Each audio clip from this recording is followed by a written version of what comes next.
اور مین سیگمنٹ میں آج ہم ڈسکس کرنے والے ہیں بیکاز پاکستان کی معیشت اس وقت بہت ہی زیادہ عدم استحکام کا شکار ہے. وہ بہت زیادہ جو ہے اس عدم استحکام ہم پولیٹیکل سچویشن کی وجہ سے بھی دیکھ رہے ہیں, اور انسٹیبلٹی جو ہے وہ پولیٹیکل معاملات کے ساتھ ساتھ کچھ اور چیزوں کی وجہ سے بھی ہے.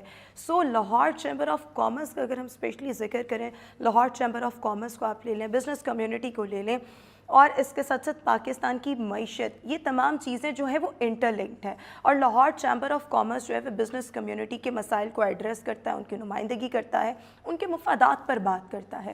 جب ہم یہاں پر بات کریں گے تو انویسٹمنٹ کے کیا کیا مواقع ہیں, ملٹی نیشنل کمپنی کس طرح سے اپنا کردار ادا کر رہی ہیں اور کس طرح سے ان کے رول کو مزید انہانس کیا جا سکتا ہے, تمام تر موضوعات پر بات کریں گے. ہمارے ساتھ president Lahore chamber of commerce and industry Kashif Anwar صاحب آج ہمارے ساتھ گڈ مارننگ لاہور میں موجود ہیں. کاشف صاحب, thank you so much and a very good morning. Sir, جس طرح سے میں نے آغاز میں کہا کہ business community, Lahore chamber of commerce plus Pakistan کی معیشت بہت ہی زیادہ انٹر لنکڈ ہیں, تو اس وقت بزنس کمیونٹی کو اگر دیکھا جائے تو پہلے تو میرا یہی سوال ہے کہ لانگ مارچ کس طرح سے اس نے پاکستان کے بزنس کو, انویسٹرز کو اور بزنس کمیونٹی کو متاثر کیا؟ آپ نے بالکل ٹھیک کہا کہ جو چیمبرز جتنے بھی ہیں اور جو لاہور چیمبر ہے یہ ایک بہت میجر رول ادا کر رہے ہیں اسٹیک ہولڈرز کی آواز کو اٹھانے میں اور ان کو گورنمنٹ تک پہنچانے میں. جہاں تک آپ نے بات کی لانگ مارچ کی, تو میں یہ سمجھتا ہوں کہ political stability is very important for economic stability.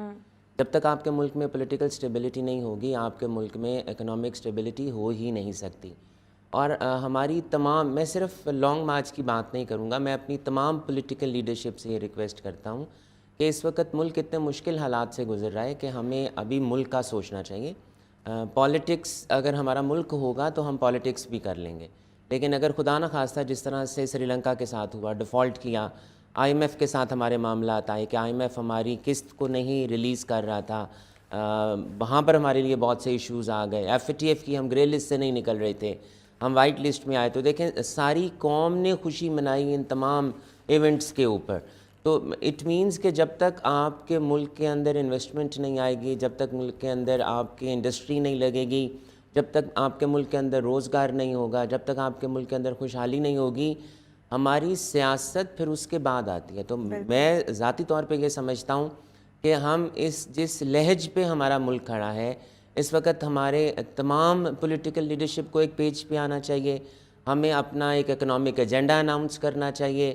اور ہم اس سے پہلے ہمارے ساتھ جو بدقسمتی رہی کہ ہمارا پہلے ایک 5 ایئرس پلان ہوا کرتا تھا, ہمارا اب کوئی پلان نہیں ہے. ہماری, میرا خیال ہے کہ صرف شارٹ ٹرم پالیسیز ہیں, کوئی میڈیم ٹرم پالیسی نہیں ہے, کوئی لانگ ٹرم پالیسی نہیں ہے.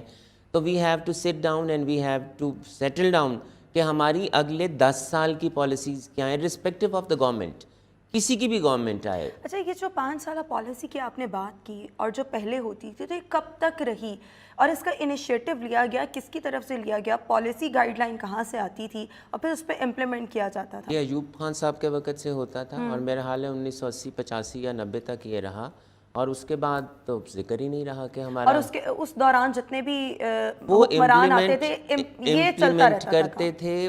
5 ایئرس پلان دیا جاتا تھا کہ ہم نے اگلے 5 سال میں یہ کرنا ہے. اور دیکھیں یہ بہت ضروری ہوتا ہے. ہمارے ملک کی جو شاید بدقسمتی میں شاید لفظ سخت ہے کہ جو نئی گورنمنٹ آتی ہے وہ اپنی پرائرٹیز کے ساتھ آتی ہے. اصولی طور پہ یہ ہونا چاہیے کہ جہاں پر آپ کی پچھلی گورنمنٹ چھوڑتی ہے آپ کو وہاں سے آگے کنٹینیو کرنا چاہیے. ہم پچھلے پلانز کو رول بیک کرتے ہیں اور اگلا پلان پھر سٹارٹ کر دیتے ہیں.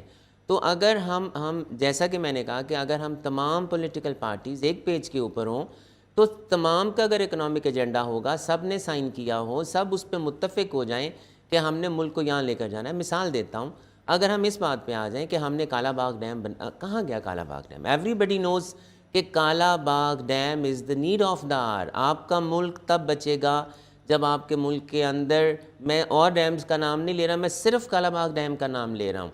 تو ہمیں صوبوں کو, فیڈرل گورنمنٹ کو یہاں پر بیٹھنا ہے اور اس پوائنٹ پہ ہمیں فیصلہ کرنا ہے کہ جون سی بھی گورنمنٹ آئے ہم نے کالا باغ ڈیم کو سٹارٹ کرنا ہے. اور چلیں اگر ہم گورنمنٹ کی بات مان بھی لیتے ہیں کہ ہم کالا باغ ڈیم نہیں بنا سکتے, تو پھر میں اگر لاہور چیمبر کا پریزیڈنٹ بھی ہوں تو میں عوام بھی ہوں. تو میرا سوال یہ ہے اسٹیٹ سے کہ جو ورلڈ بینک کہہ رہا ہے کہ $40 بلین کا ہمارا نقصان ہو گیا فلڈز کی وجہ سے, آپ کا جتنا لائف سٹاک تھا اپر ایریاز میں وہ سارا ضائع ہو گیا, آپ کے پھل ضائع ہو گئے, آپ کی سبزیاں ضائع ہو گئیں, آپ کے کھیت چلے گئے, اتنا آپ کا جانی نقصان ہو گیا. ہو از رسپانسبل فار دیٹ؟ کیا ہم انتظار کرتے ہیں کہ کوئی ڈیزاسٹر آئے خدا نخواستہ ہمارے ملک میں, ارتھ کوئک آئے, فلڈ آئے, اور پھر ہمیں ڈونیشنز ایکچولی ملیں؟ ہماری ملک کا المیہ ہی یہی ہے کہ ہمیں سیاست اور پوائنٹ سکورنگ کی ضرورت ہوتی ہے ہمارے حکمرانوں کو. تو ہم کوئی بھی موقع, اور ہم سے مراد ہمارے لیڈر ہیں, ہمارے لیڈر ہیں نا, تو وہ کوئی بھی موقع ہاتھ سے جانے نہیں دیتے سیاسی پوائنٹ سکورنگ کا. اور ہر ایک کو ہوتا ہے کہ اپنے مفادات کے لیے اب عوام میں جب جائیں تو ہمارے پاس کچھ نہ کچھ ہو. تو میرے خیال میں پالیسی تو یہاں پر ابھی جو حالات ہیں اس پر ہو ہی نہیں سکتی. دیکھیے میں مثال بھی دوں کہ پچھلی گورنمنٹس نے موٹر ویز بنائے, انڈر پاسز بنائے, اوور ہیڈز بنائے, میٹرو بنائے. These projects are very good, یہ پروجیکٹس ہونے چاہیے.